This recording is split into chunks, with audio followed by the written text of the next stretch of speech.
본 방송은 iblog.com을 통해서 송출되고 있습니다. 미디어 플랫폼 iblog, iblog.com. 안녕하십니까. 내가 목사다. 김종현 목사입니다. 요즘 목사라고 하는 이름을 대고 다니기가 굉장히 힘든 세상이 되어진 것 같아요.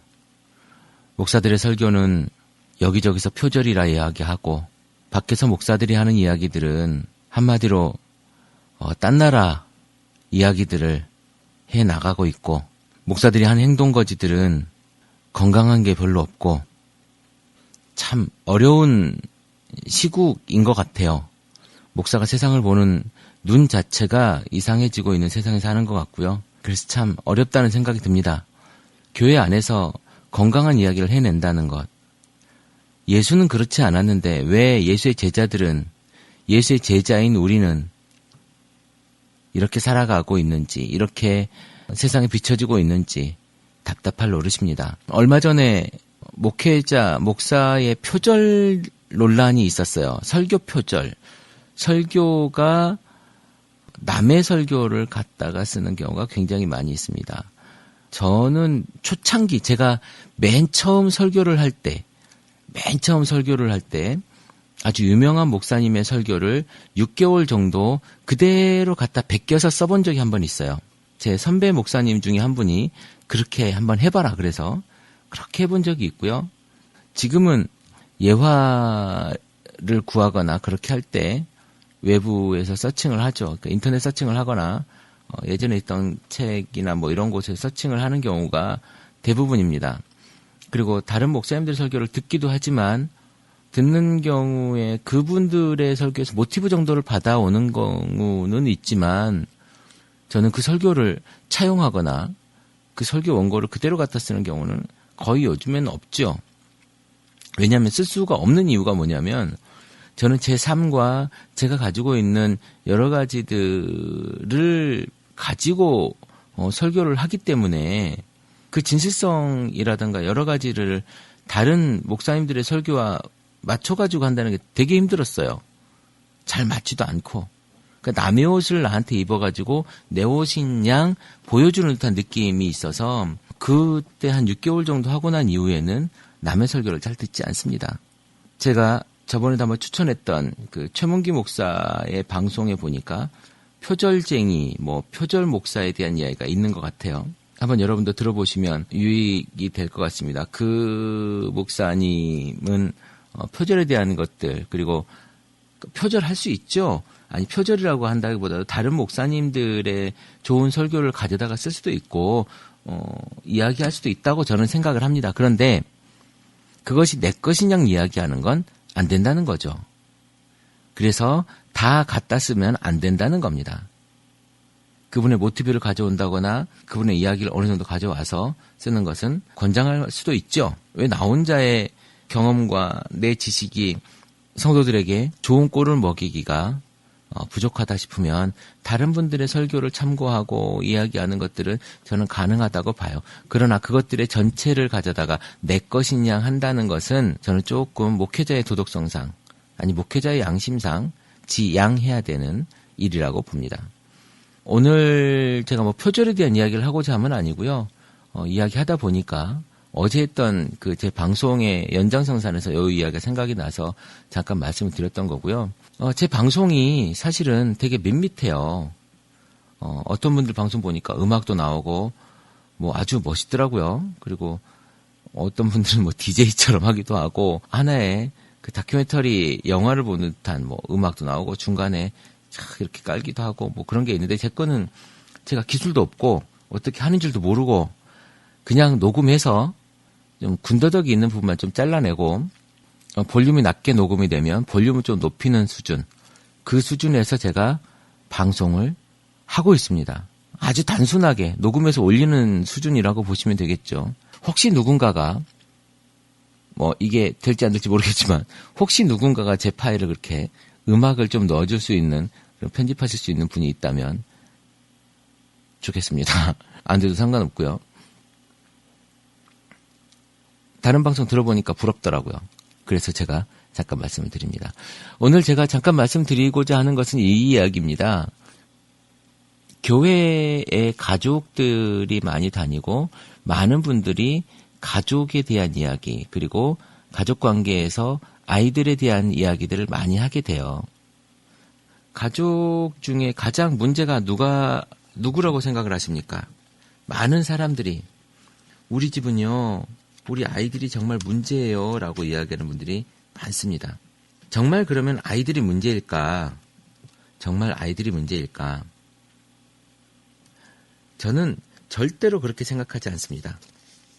아이들은요, 너무나도 잘 자라고 있어요. 아이들은. 그럼 누가 문제냐? 그 아이들을 다른 눈으로 보고 있는 부모가 문제라는 거예요. 그러니까 지금 여러분들, 지금 이 방송을 듣는, 이 방송을 아이들이 듣진 않을 테니까 지금 이 방송을 듣는 여러분들이 아이들을 바라보는 시각을 바꿔야 된다니까요. 오늘 저희 아내와 제가 이런 이야기를 했습니다. 불과 한 1시간 전에 한 이야기인데요. 제가 이제 아이가 셋인데 중간 아이가 자꾸 말을 안 듣는데요. 자꾸 엄마가 일을 하는데 와서 놀아달라 그래서 말을 안 들어서 자꾸 둘째 아이한테 소리를 지른답니다. 그 아이는 7살이에요. 그래서 제가 조언을 이렇게 해줬습니다. 그 아이가 자꾸 귀찮게 하면 당신이 하던 일을 다 멈추고 그 아이의 눈을 바라보고 얼굴을 붙잡고 눈을 바라보고 누구누구야? 엄마가 지금 바쁘게 일을 하고 있으니 기다려주면 엄마가 놀아줄게 라고 이야기를 해주라고 했습니다. 그러면요, 왜 아이가 자꾸 와서 놀아달라고 이야기하냐면 엄마가 자기 마음에 드는 반응을 해주지 않기 때문에 그래요. 그래서 아이의 마음에 드는 반응, 아이가 원하고 있는 게 분명히 있거든요. 엄마가 나에게 반응을 보여주길 원하는 거예요. 여러분들이 아이들이 자꾸 문제가 생겼다고 이야기하잖아요. 우리 아이에게 문제가 있어요. 우리 아이가 왜 이렇게 말을 안 들을까요? 우리 아이가 왜 이렇게 개판으로 살까요? 여러분들의 모습이 그것과 똑같다고 생각하시면 됩니다. 여러분들이 그 아이들을 이해하지 못하고 있기 때문에 그 아이들이 개판인 거예요. 그 아이들은 너무나도 건강하게 살고 있는 거죠. 여러분들이 그 아이들에게 관심을 가져주란 이야기입니다. 여러분들의 모든 것을 조금 멈추고 여러분들이 관심을 가져주란 얘기예요. 여러분이 좋아하는 성경 인물 중에 아마 아주 좋아하는 인물이 다윗이라고 하는 사람이 있을 겁니다. 이 다윗은요, 어릴 때 대우받고 자라지 못했습니다. 자기 형들이 많았거든요. 그 많은 형들에 비해서 대우받지 못하고 이 다윗은 어디를 가 있었냐면 양치고 심부름하고 쟤는 진짜 별 볼 일 없는 애처럼 그렇게 자랐어요. 그러다 보니까 그렇게 자라서 왕이 되지 않았습니까? 왕이 되다 보니까 밧세바를 취하는 일도 벌어졌고 그 남편 우리아를 전쟁터로 내보내는 일도 그래서 죽게 만드는 일도 생겼습니다. 그러다가 왕이기 때문에 그럴 수도 있겠지만 아들이 여러 명이 있었어요. 근데 그 중에 우리가 가장 크게 관심을 보이는 부분이 뭐냐면 암논이라고 하는 아들이 있었습니다. 이 암논이라고 하는 아들이 자기 이복 누이 다말을 강간하는 사건이 발생을 합니다. 또 압살롬이 어떻게 합니까? 암논을 죽여버리죠. 그리고 이 압살롬은 어떻게 합니까? 또 아버지의 왕자를 찬탈하려고 쿠데타를 일으킵니다. 또 솔로몬은 어떻게 합니까? 솔로몬은 나중에 우상을 섬기고 솔로몬 때에 다윗의 권세 있는 나라가 없어지고 왕국이 분열되는 일이 발생하죠. 부모의 교육인 거예요. 부모의 관심인 거예요. 다윗에게 그 많은 아이들이 있었지만, 그 많은 아들들이 있었고 많은 딸들이 있었지만 교육이 안 된 겁니다. 교육이 안 되었기 때문에 그 아들들이 얼마나 비참한 일을 겪습니까? 암논 죽고 압살롬 그렇게 쿠데타를 일으키고 서로 간에 죽이는 그 왕자의 난도 겪지 않습니까? 우리가 아이들 보고 잘못됐다고 이야기할 것이 아니라 아이들을 어떻게 우리가 훈계하고 아이들을 어떻게 교육하고 그 아이들과 우리가 어떻게 관계할 것인가 이것을 바라보자는 거예요. 그러면 우리 아이들은요 정말 건강하게 자랄 수가 있습니다. 여러분 혹시 오늘이라도 아이들에게 이런 말 한 적이 있습니까? 공부는 잘했냐? 그게 아니라 오늘 어떻게 사람들과 만나고 왔니? 오늘 친구들과 무슨 이야기를 했니? 여기에 관심을 가지면 좋겠습니다.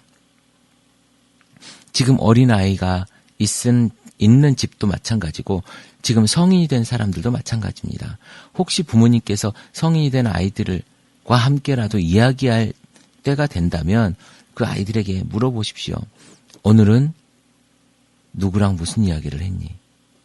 엄마가 아빠가 그런데 관심 가지지 말아라고 이야기를 했다면 조금씩 여러분들이 신경 써 주십시오.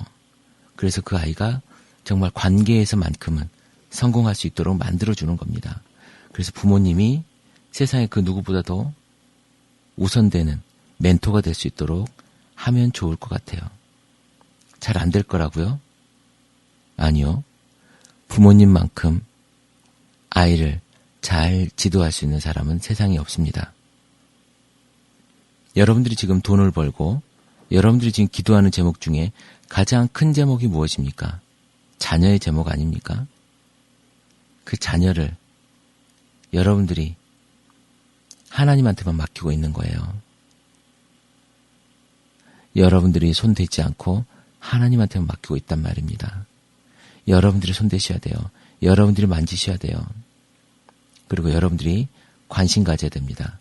그렇지 않으면 아이들 스스로 잘할 수가 없습니다.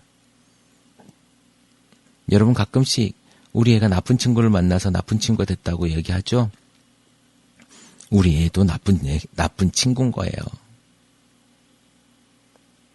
팔이 안으로 굽는 거죠. 그러나 여러분 조금 객관적이고 우리 아이들에 대한 관심을 여러분 넓게 가지면 좋겠습니다.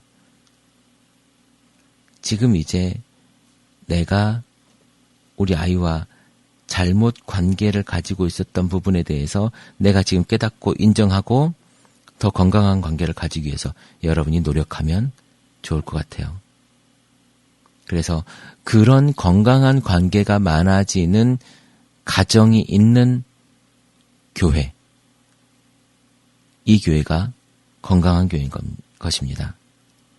이 교회가 행복한 교회인 거예요. 부모와 자식 간에 이야기가 있는 교회. 이제 스마트폰, 이제 TV를 버리십시오. 우리 아이의 얼굴을 보고 우리 부모의 얼굴을 보는 그런 가정이 되기를 바랍니다. 그리고 그러한 가정이 많은 교회가 되기를 기도하겠습니다. 내가 목사다. 김정현 목사였습니다.